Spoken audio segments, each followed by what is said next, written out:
Well, here to talk more about each candidate's performances, Tobias Elwood, Conservative MP and supporter of Penny Mordaunt. Thank you so much for talking to us this morning. So how do you think Penny Mordaunt did in that debate?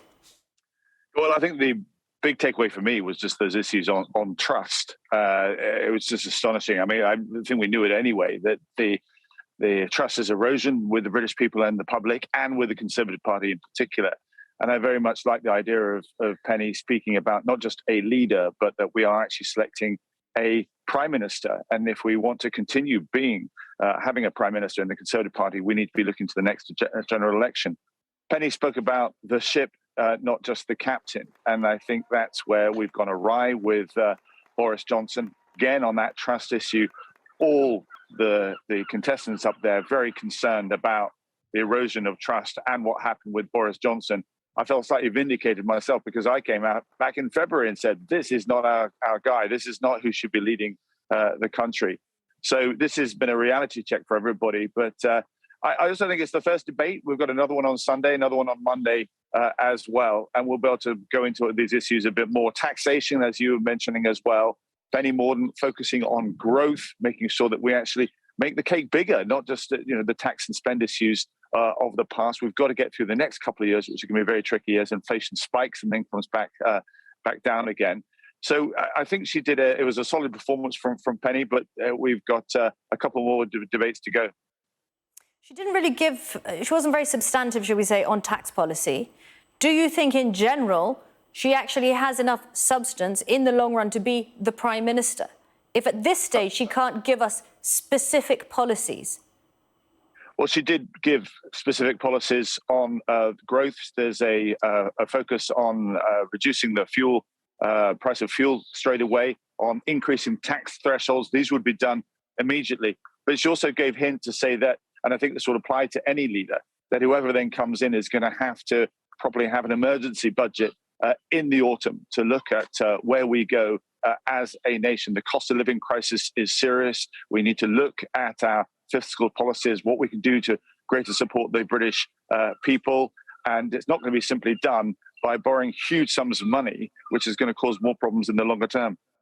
But can you understand if people watching last night looked at Penny Mordaunt, heard what she said and thought, she's just being very vague, it's just vague comments. How can we actually now vote for vague comments? Well, you won't be voting for vague comments at all. You'll be voting for manifestos. Don't forget, this is about, there were three audiences here that were watching this, not just MPs, party members, the nation as well.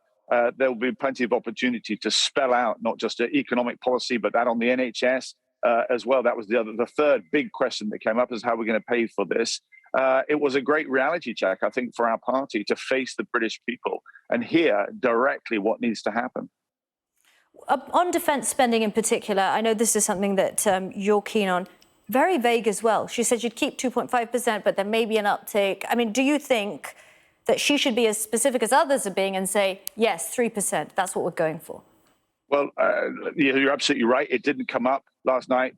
Britain's place in the world. And one of the things that attracts me about Penny Mordaunt is the fact that she'll be determined to make sure that we do have a greater voice, a more coordinated voice on the international stage. There's an absence of leadership in Europe at the moment in focusing on what do we do with Ukraine. We're doing enough to make sure they don't lose. We're not enough to make sure they win. We don't have a policy on Russia.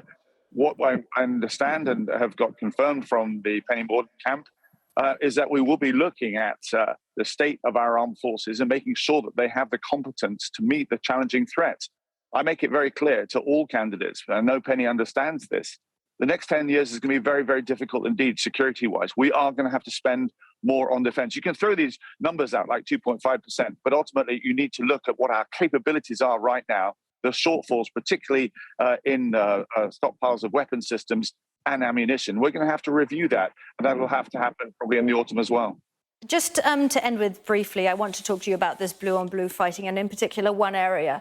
There has been a lot of criticism about Penny Mordaunt being a naval reservist. I've actually heard it being called camouflage cosplay. Tom Tugendhat, an army reservist, he has not suffered the same.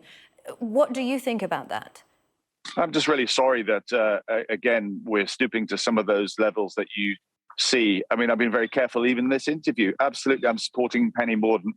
but I have huge respect for my other colleagues as well. At the other flip side of this, we need to rally round the next Prime Minister and make sure that we can show the British people that we've learned the lessons on discipline, on focus, on vision of where we want to take the nation. And when we do these sort of things, and this blue on blue, it actually takes us the other way. It actually reduces our standing within the British people as well. Penny Mordaunt continues to serve her country from a military capacity, and she wants to do that now on the national stage as well. Let's keep this campaign positive. Let's focus on what British people actually need rather than actually taking chunks out of each other. OK, Mr. Elwood, thanks a lot for talking to us. Thank you.